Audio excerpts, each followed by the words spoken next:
Un aérodrome de la région russe de Kursk a été visé par des attaques de drones. Par ailleurs, Volodymyr Zelensky s'est rendu dans le Donbass, non loin de la ligne de front.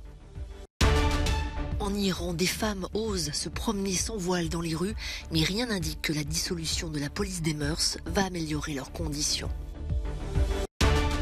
La Chine rend hommage à son ancien président Jiang Zemin, décédé la semaine dernière. Réapparition en public à cette occasion d'un autre ancien président, Hu Jintao.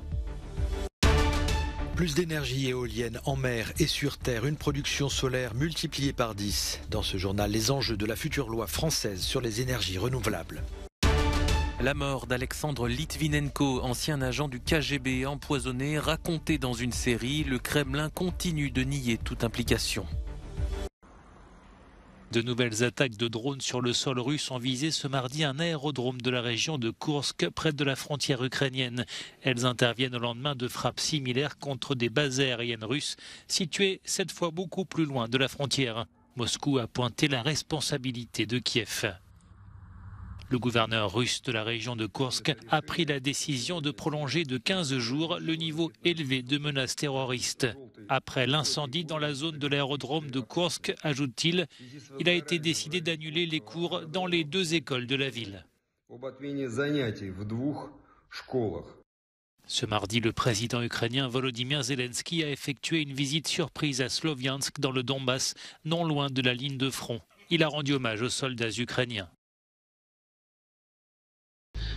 Nous sommes dans le Donbass, la zone de combat s'est étendue, le combat est plus difficile et le prix plus élevé. Mais il y a quelque chose qui reste inchangé, stable comme le fer, votre courage, votre endurance, votre volonté et donc notre liberté. Volodymyr Zelensky était à une quarantaine de kilomètres de la ville de Bakhmout, autour de laquelle se déroulent d'importants combats. L'armée ukrainienne résiste toujours aux forces russes, mais enregistre de lourdes pertes sur ce front est.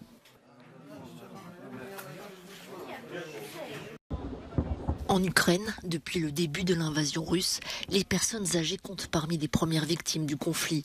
C'est la conclusion d'un nouveau rapport d'Amnesty International. Souvent dans l'incapacité de partir, elles se retrouvent piégées dans des conditions de vie délétères et exposées au bombardement.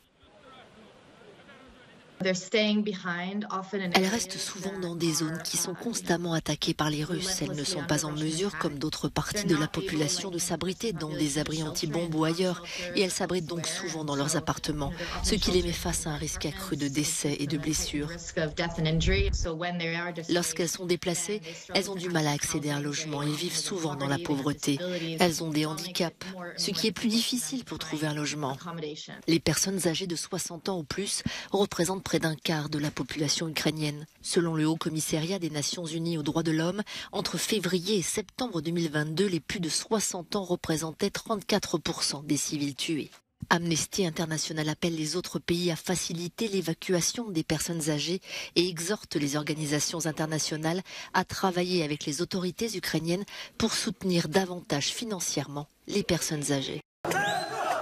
Le chef du Parti démocratique de centre-droit, parti d'opposition albanais, agressé par un homme. Sali Berisha, 78 ans, qui fut président et Premier ministre, était à la tête de centaines de manifestants qui se dirigeaient vers la zone du sommet des dirigeants de l'Union européenne et des Balkans, sommet qui a lieu à Tirana. Les gardes du corps se sont jetés sur l'assaillant. Les raisons de l'attaque ne sont pas claires. L'opposition protestait contre la corruption présumée du Premier ministre Edi Rama, qu'elle rend également responsable de la hausse du coût de la vie et de l'exode des jeunes Albanais vers l'Europe occidentale.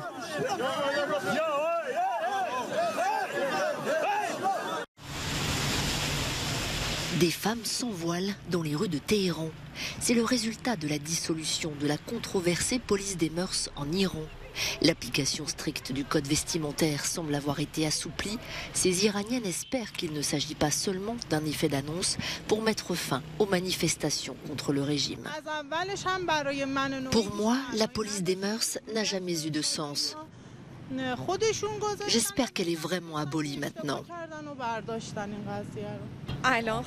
C'est bien mieux sans la police des mœurs dans les rues. Vous voyez plus de femmes se promener sans hijab. presque comme si elle pouvait décider par elle-même. Je pense que c'est une amélioration. Nous sommes favorables à l'abolition de la police des mœurs, car elle n'a été mise en place que dans le but de nous restreindre. Mais les militants des droits de l'homme sont sceptiques. Ils estiment que cette suppression, même si elle devient réalité, ne changera en rien l'obligation du port du voile imposée par une loi datant de 1983. Journée de deuil national ce mardi en Chine, en hommage à l'ancien président du pays, Jiang Zemin. Une cérémonie commémorative s'est déroulée à Pékin, en la présence de l'actuel président chinois Xi Jinping. Décédé la semaine dernière à l'âge de 96 ans, Jiang Zemin a dirigé la Chine pendant 10 ans, de 1993 à 2003, contribuant à faire du pays l'une des plus grandes puissances économiques mondiales. À l'occasion de ces hommages, un autre ancien président, Hu Jintao, est réapparu pour la première fois en public depuis son départ inopiné du congrès du Parti communiste en octobre dernier. La France veut rattraper son retard européen en matière d'énergie renouvelable. 50 parcs éoliens en mer sont notamment programmés d'ici 2050. Mais une nouvelle loi doit encore être adoptée. Le gouvernement veut accélérer les procédures car il y a urgence. 60%. C'est selon RTE la proportion d'électricité que nous devons produire en plus à l'horizon 2050 pour répondre à nos besoins croissants d'électrification pour l'industrie, pour les transports et les bâtiments. Si nous voulons devenir le premier grand pays industriel au monde à sortir des énergies fossiles et à atteindre la neutralité carbone. Mais le gouvernement français va devoir batailler car les opposants aux éoliennes terrestres notamment sont aussi nombreux à l'Assemblée que sur le terrain.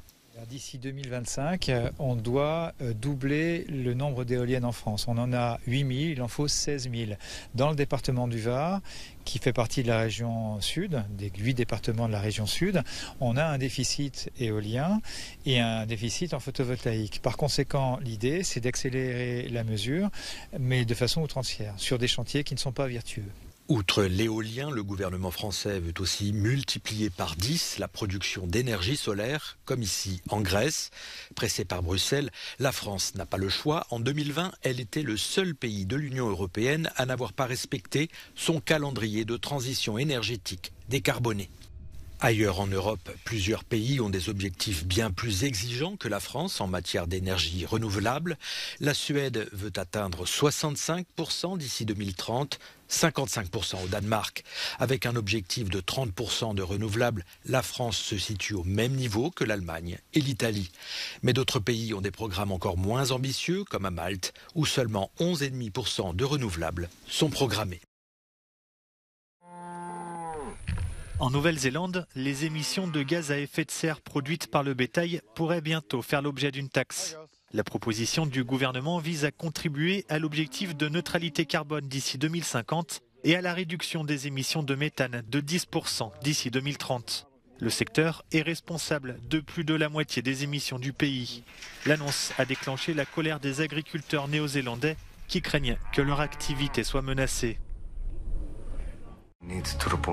C'est une histoire terrible et pourtant bien vraie, racontée dans une série télévisée.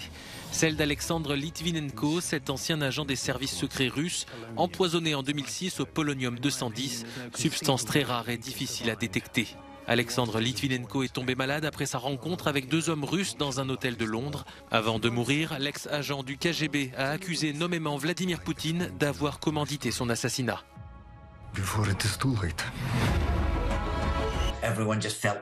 Chacun ressentait le poids de la responsabilité parce que c'est de l'histoire récente, explique l'acteur David Tennant, qui joue le rôle d'Alexandre Litvinenko. Nous ne racontons pas une histoire vieille de plusieurs décennies. Nous ressentons encore aujourd'hui les ondes de choc de cette affaire. Tout le monde a voulu aborder ce sujet avec un immense respect, dit-il.